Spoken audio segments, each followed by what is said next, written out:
Over the past couple of, 2 or 3 months, we have seen a lot of articles, most of them actually from Conservative Home, absolutely terrified, and I mean absolutely terrified that the Farage is about to make a comeback and is about to sort of make certainly their next general election situation even that much worse. Remember, currently, according to the current polls, of course, Reform UK is polling at about 8%. And that is what UKIP always sort of used to poll at, around about that 8%. They never really got higher than that when it came to a general election sort of, poll. But 8% is enough. It's enough, certainly in swing seats, to pull enough of the right vote away from the Conservatives to allow certainly either Labour or in some cases even the Liberal Democrats, depending, of course, what seat we're talking about, to win.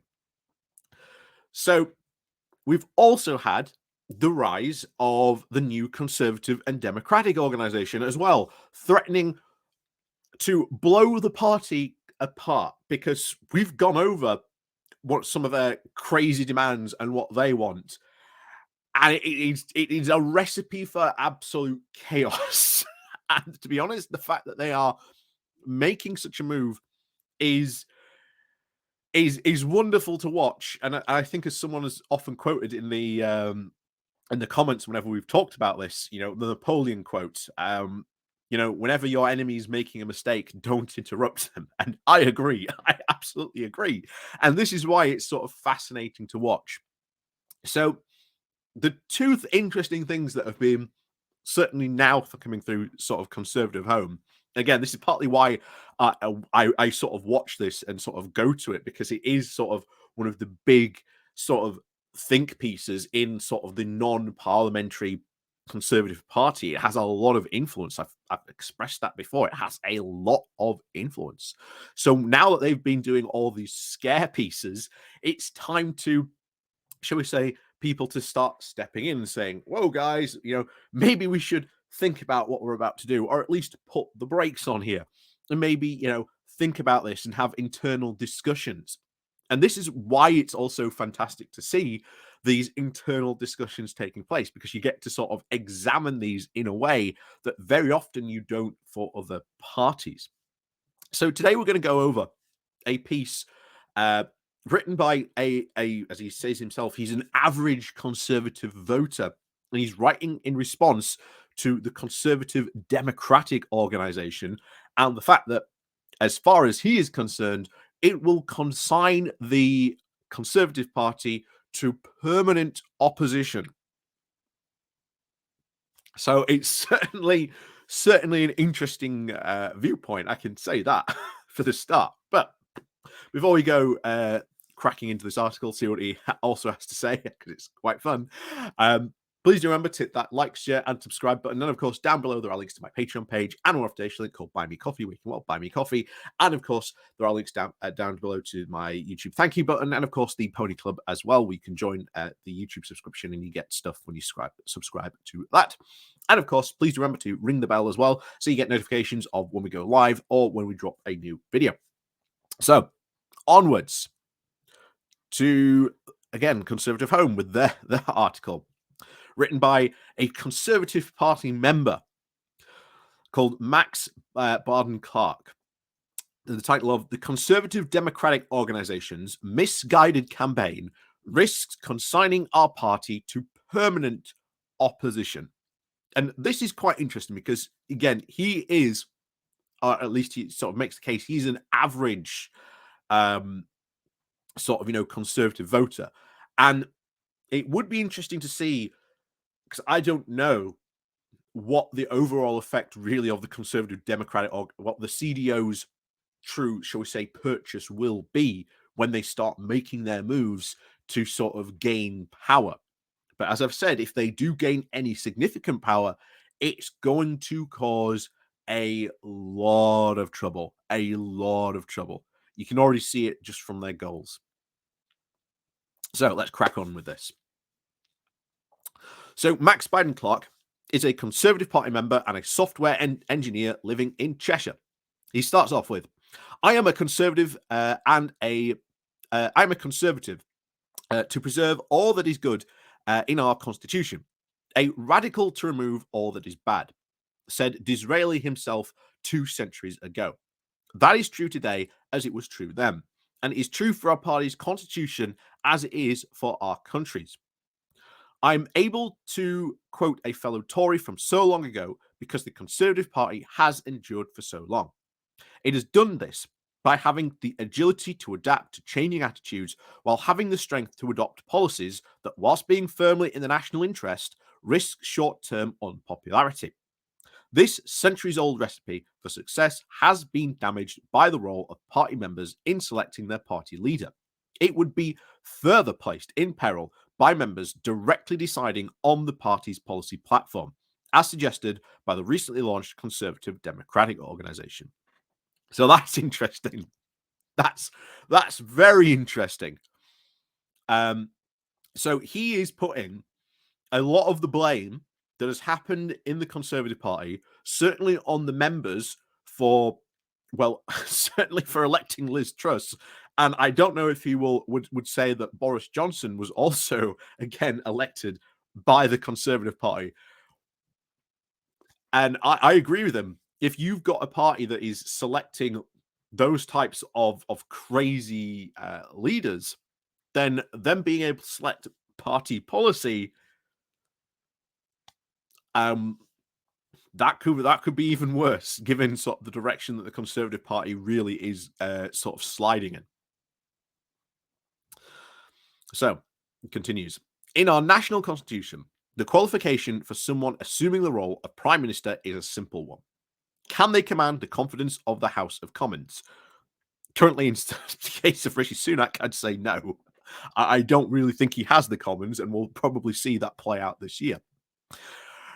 The test for remaining Prime Minister is equally simple. Can they maintain that confidence? Again, we'll see this year, and certainly for Rishi Sunak. And of course, the survival of a government thus relies on the Prime Minister's supporters in the House of Commons having a certain amount of self-interest. That is certainly true, but how long can they even maintain that self-interest, given that we have seen so many Conservatives basically come out and fully admit, yes, we are going to lose the next general election? Kind of interesting. They must ask themselves, is the PM a help or a hindrance when it comes to their chances of getting re-elected? Until recently, a nearly identical test to that which applies to the Prime Minister applied to the role of the leader of the Conservative Party. Who could best command and maintain the confidence of the Conservative Party MPs, and who is going to put up or keep the party in power? The stated mission of the recently launched Conservative Democratic Organisation is to strengthen party democracy and to, quote, ensure the Conservative Party is representative of the membership. It hopes to do this by retaining and reinforcing the party's membership's democratic right to choose the party leader.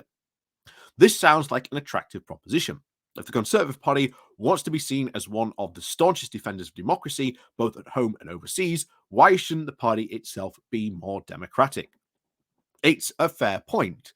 But of course, it all depends on what this means. And I mean, sometimes, as we've seen, you guys elected Liz Truss. All the chaos that she caused was on you guys. But then again, Boris Johnson also caused a lot of chaos himself. He was elected primarily when, again, according to sort of the CDO and sort of its backers, that was perfectly fine. But for some reason, it's now not. And of course, as I've said before, you've got the CDO making claims that there are Conservative MPs that aren't Conservative. And of course, remember, as we said, during the end of Boris Johnson's tenure, there were a lot of Conservatives coming forward and saying, well, I don't think Boris is a proper Conservative. Does that threat from the CDO to deselect those non-Conservatives apply to Boris Johnson? I don't know. They seem to want to elect him. But there you go. Like I say, this is why I keep on saying the CDO is just a complete recipe for an absolute chaos. And it's going to be fantastic. So the answer to that depends on your view of the party's purpose. Making the party more democratic makes sense if you think the party's purpose is to be an authentic public voice of its members and their views. If this is the case, then the party should select its leader based on whether that promise and the broader party membership wants to see. If this is the case, the CDO's proposals may be the way forward for our party. So that's the interesting thing, that he is sort of simultaneously saying, giving the party too much party membership too much control is a bad thing, and then you're like, well, if the membership sort of wants that, well, maybe we can give it to them.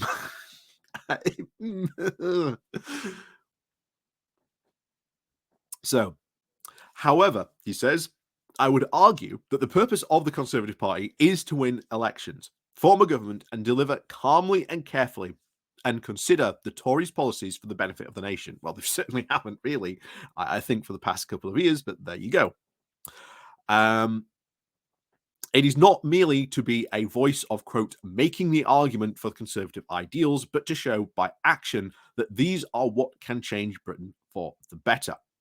Which, okay, fair enough. That is really what democracy is all about, is having these arguments, and is putting not only your arguments, but words into action to forming policy and to show that these policies will work. But also, I would also argue that if your policy is shown not to work, maybe you should actually undo your policy. But we have seen a lot of Conservative policies, certainly for over the past 12 to 13 years now at this point, not work, but yet then continue to say that these policies work.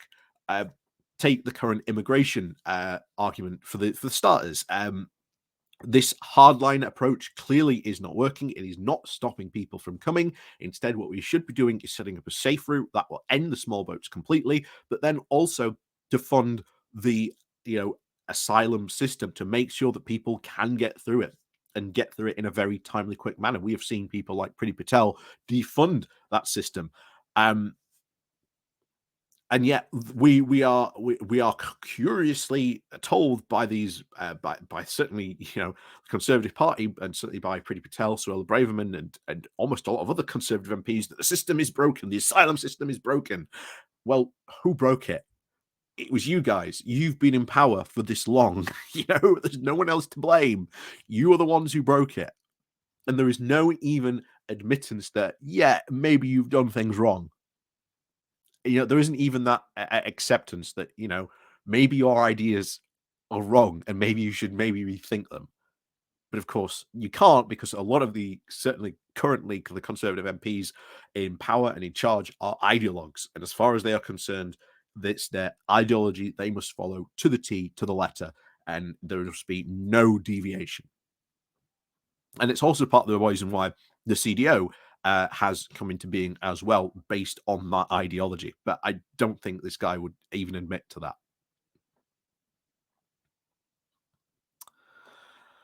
that. So back to it. Where were we?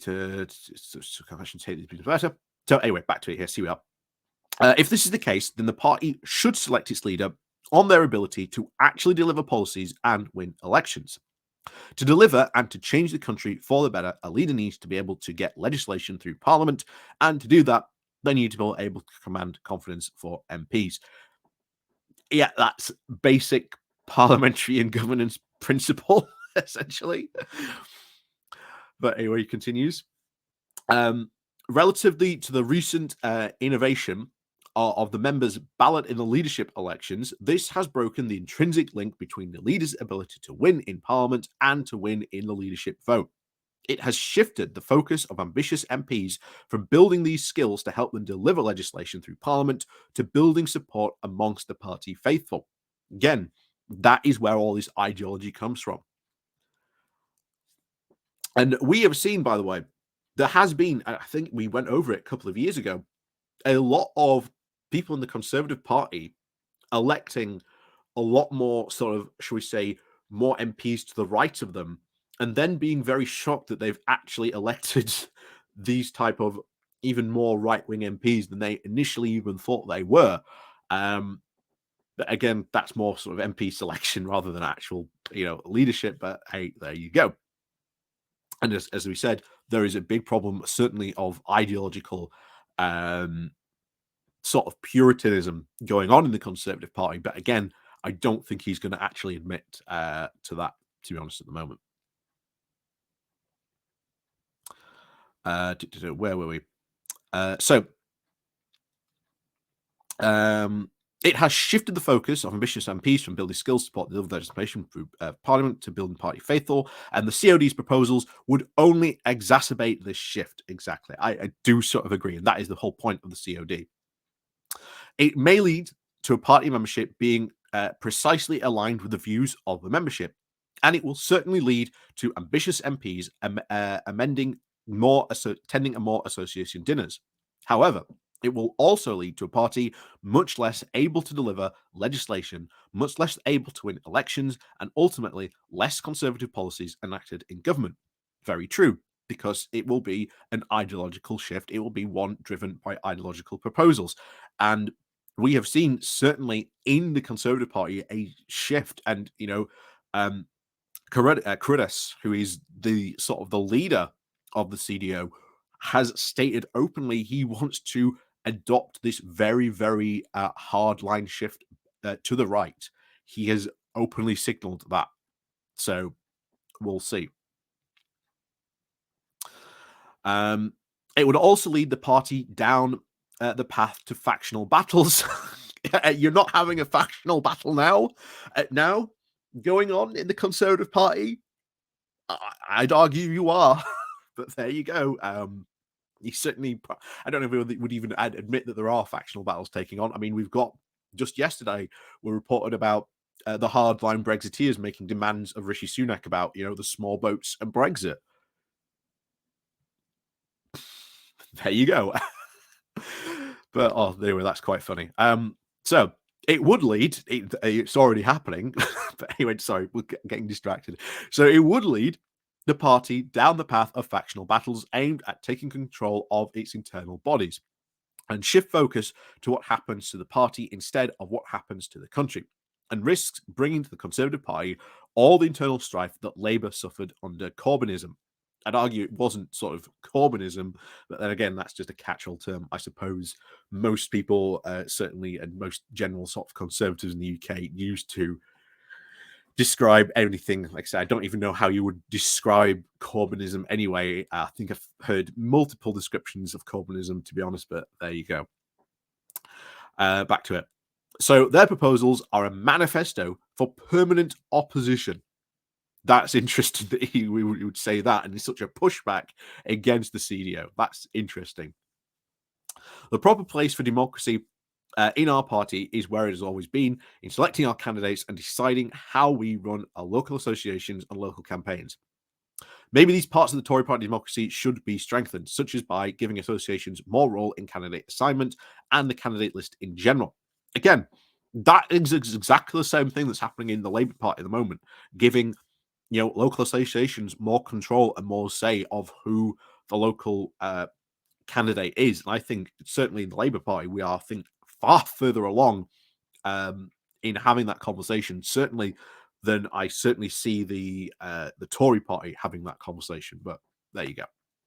Anyway, let's finish this off. Nevertheless, what we change in our party constitution, if we change anything, we must be careful only to remove what is bad and ensure that we preserve all that is good. Again, and I know he's got the Boris Johnson in the number 10 doorway. I don't know if this guy generally likes Boris Johnson. I don't know.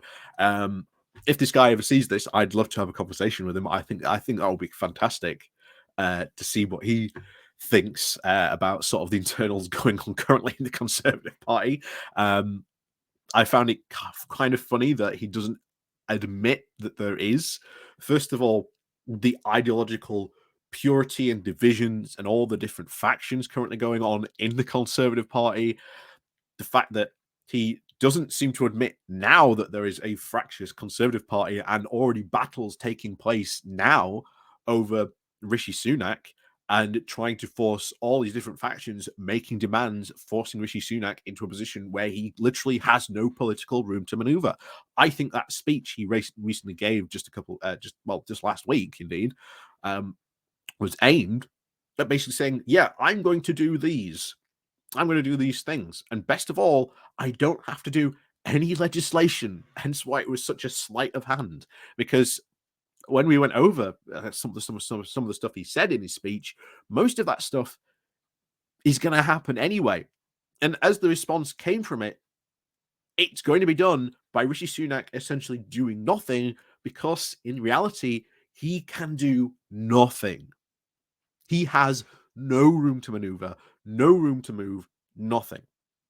And this is all because of the absolute factionism that is currently in, well, the Conservative Party. So, yeah, interesting to say the least.